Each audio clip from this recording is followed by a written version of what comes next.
Hello to all nursing aspirants, welcome to GDC nursing classes. तो मैं आज एक बहुत इंपॉर्टेंट वीडियो आप सभी के लिए लेके आई हूँ, स्पेशली उन बच्चों के लिए जिन्होंने सी नेट का एग्ज़ाम दिया था, यानी कि जिन बच्चों ने यूपी सी नेट का एग्ज़ाम दिया था 21 मई को, जिसका रिजल्ट 26 मई को देखने को हमें मिल गया था।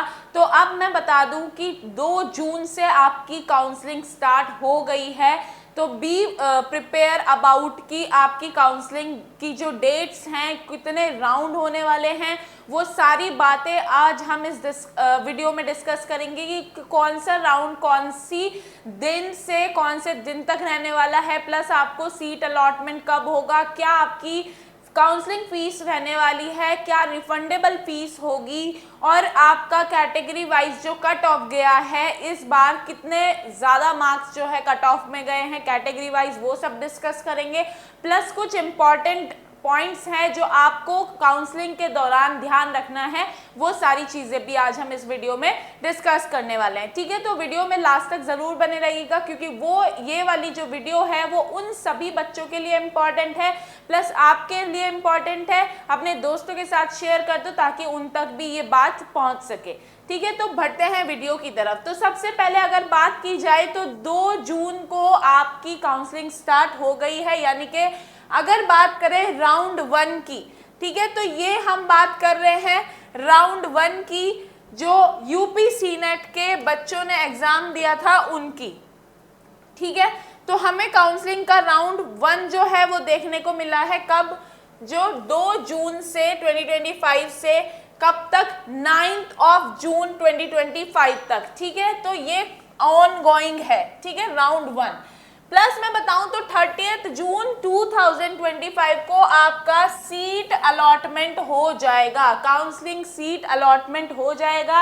इस बीच आपको क्या करना है, आपको चॉइस फिलिंग करनी है। ठीक है, चॉइस फिलिंग करनी है जो भी कॉलेजेस है ऑफ कॉलेजेस, ठीक है, जो भी कॉलेजेस हैं उनकी।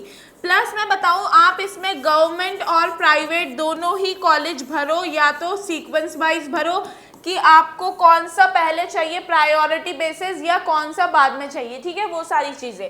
नेक्स्ट अगर बात करें राउंड 2 की, जो राउंड 2 का काउंसलिंग होगा उसका रजिस्ट्रेशन स्टार्ट होगा 23 जून से 30 जून तक। ठीक है, फिर 3 जुलाई को क्या होगा, दोबारा से राउंड 2 का सीट अलॉटमेंट हमें देखने को मिलेगा।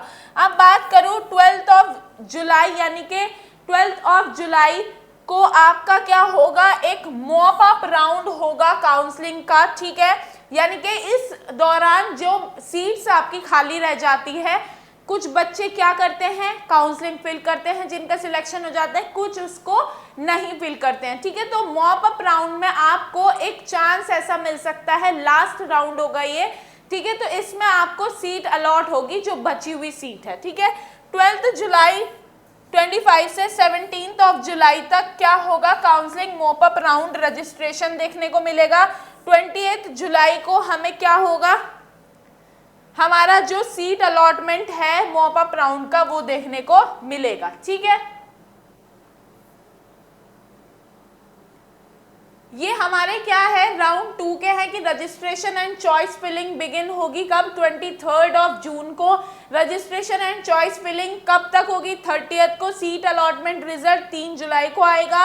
Reporting of the college begins कब, 4 जुलाई, और reporting to the college ends 9 जुलाई। ये है उन बच्चों के लिए जिनका राउंड 2 में हमें देखने को मिलेगा। ठीक है, नेक्स्ट अगर बात करें मॉप अप राउंड की, तो हमारा डिस्प्ले ऑफ सीट मैट्रिक्स 12 जुलाई को देखने को मिलेगा। प्लस अगर रजिस्ट्रेशन एंड चॉइस फिलिंग की बात करें तो वो हमारा 12 जुलाई को हो जाएगा। Registration and choice filling end 17 जुलाई 6 बजे तक शाम के। ठीक है, डिस्प्ले होगा पोस्ट रजिस्ट्रेशन सीट मैट्रिक्स 19 जुलाई को। एंड ऑफ रजिस्ट्रेशन होगा 20 जुलाई को। ठीक है, सीट अलॉटमेंट हमारा रिजल्ट आएगा 28 जुलाई को। ठीक है, नेक्स्ट अगर बात करें reporting to the college begins at कौन सी तारीख को, 28 जुलाई को आपको जाना है, और आप एडमिशन 2 अगस्त तक ले सकते हैं 6 बजे तक। तो ये है हमारा मॉप अप राउंड जो 2025 का देखने को मिलेगा यूपी सी नेट के लिए। ठीक है, नेक्स्ट अगर बात करें कैटेगरी वाइज इस बार क्या कट ऑफ रही है, यानी कि क्या हमारे हाईएस्ट मार्क्स रहे हैं। जनरल की अगर बात करें तो 105 मार्क्स देखने को मिले हैं, ईडब्ल्यूएस में 98, एससी में 90 हाईएस्ट मार्क, एसटी में 85, ओबीसी में 100 मार्क्स, और जो हमारा स्पेशल कोटा वाले बच्चे होते हैं उनका 80 मार्क्स जो है यहाँ पे हमें हाईएस्ट देखने को मिली है। तो ये आपकी हाईएस्ट या फिर सीनेट 2025 कट ऑफ जो मार्क्स है वो देखने को हमें मिला है, ठीक है। नेक्स्ट अगर बात करें कि जो हमारा काउंसलिंग रजिस्ट्रेशन फीस है उसमें कुछ ऐसा बच्चों को डाउट है कि मैम क्या फीस है, प्लस कितनी हमारी रिफंडेबल होगी और कितना हमें जो हमारा रुक जाएगा। तो मैं आपको बता दूं तो कैंडिडेट को क्या करने हैं, 500 रुपीज पे करने हैं जो कि आपकी काउंसलिंग रजिस्ट्रेशन फीस है, ठीक है, जो आपकी नॉन रिफंडेबल है, यानी कि ये जो 500 रुपए है ये आपको वापस नहीं मिलेंगे, ठीक है। अगर बात करें 5000 रुपीज की तो आपको वो काउंसलिंग सिक्योरिटी फीस देनी है थ्रू ऑनलाइन मोड, ठीक है। लेकिन ये आपका क्या होगा, ये जो 5000 है ये रिफंडेबल है, ठीक है। The admitted candidate and those candidate who have not been allotted any seat will be refunded the counseling security fees, यानी कि उन बच्चों ने जो काउंसलिंग तो उन्होंने भरी है, सीट चॉइसेस फिलिंग करी है, लेकिन उनको सीट नहीं मिलती है तो ये फीस जो है वो रिफंडेबल हो जाएगी, ठीक है, through the bank information provided at the time of counselling registration, यानी कि जो भी आप बैंक का अकाउंट काउंसलिंग रजिस्ट्रेशन के टाइम उनको प्रोवाइड करोगे उसी बैंक अकाउंट में आपको 5000 रुपीज जो है वो वापस मिल जाएंगे।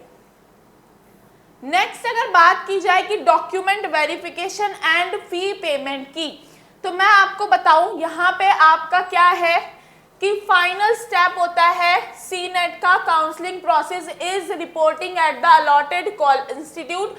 आपको इंस्टीट्यूट पहुंचना ही है अगर आपको उस इंस्टीट्यूट में जो आपको अलॉट हुआ है उसमें एडमिशन लेना है। Candidate will have to present themselves within the given deadline, यानी कि जितना आपको टाइम दिया गया है उसमें कैंडिडेट को क्या करना है, वहां पे पहुंचना है, जितने भी दिन आपको दिए जाएंगे, ठीक है।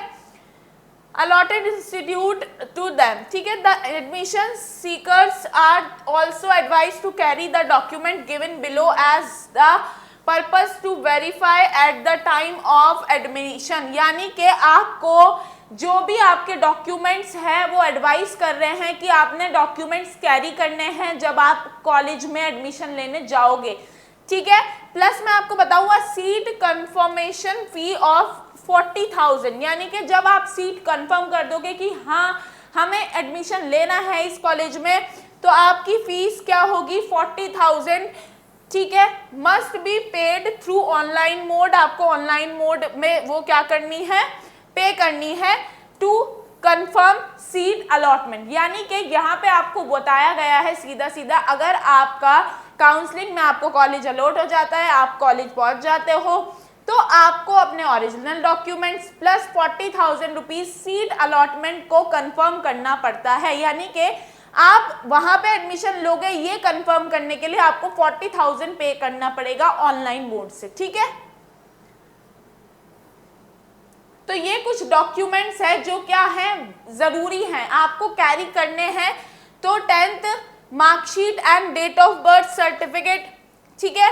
12th का मार्कशीट अगर आपको ओरिजिनल नहीं मिला है तो जो आपको अभी रिजल्ट देखने को मिला था इंटरनेट पे अवेलेबल है वेबसाइट पे, वो डाउनलोड करके भी आपका हो जाएगा।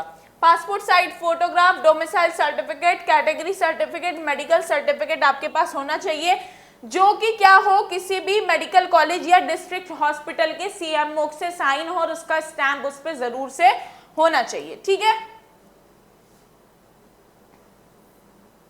ठीक है, तो बेसिकली ये आज मैंने जो डिस्कस किए हैं पॉइंट्स ये हैं जो सीनेट के लिए काउंसलिंग चल रहा है उसके लिए बहुत इंपॉर्टेंट जो पॉइंट्स थे जो मुझे लगा कि आप लोगों के साथ डिस्कस करना चाहिए तो वो मैंने किया है, क्योंकि आप लोगों ध्यान रखना है जो वेबसाइट है उस पर प्रॉपर अपडेट रखना है कि कौन से कॉलेज में आपको एडमिशन मिला है। अगर आपको एडमिशन मिलता है या कॉलेज अलॉट होता है तो आपको टाइमली जाके एडमिशन ले लेना है, क्योंकि बहुत अच्छा मौका मिलेगा आपको गवर्नमेंट कॉलेज से क्या करने का, बीएससी नर्सिंग करने का। ठीक है, तो thank you very much and all the very best उन सभी बच्चों के लिए जो काउंसलिंग में पार्टिसिपेट कर रहे हैं। ठीक है, बने रहिए जीडीसी नर्सिंग क्लासेस के साथ, क्योंकि हम लाते रहेंगे आपके लिए इन्हीं तरह की informative videos. Thank you very much, मिलते हैं नेक्स्ट वीडियो में।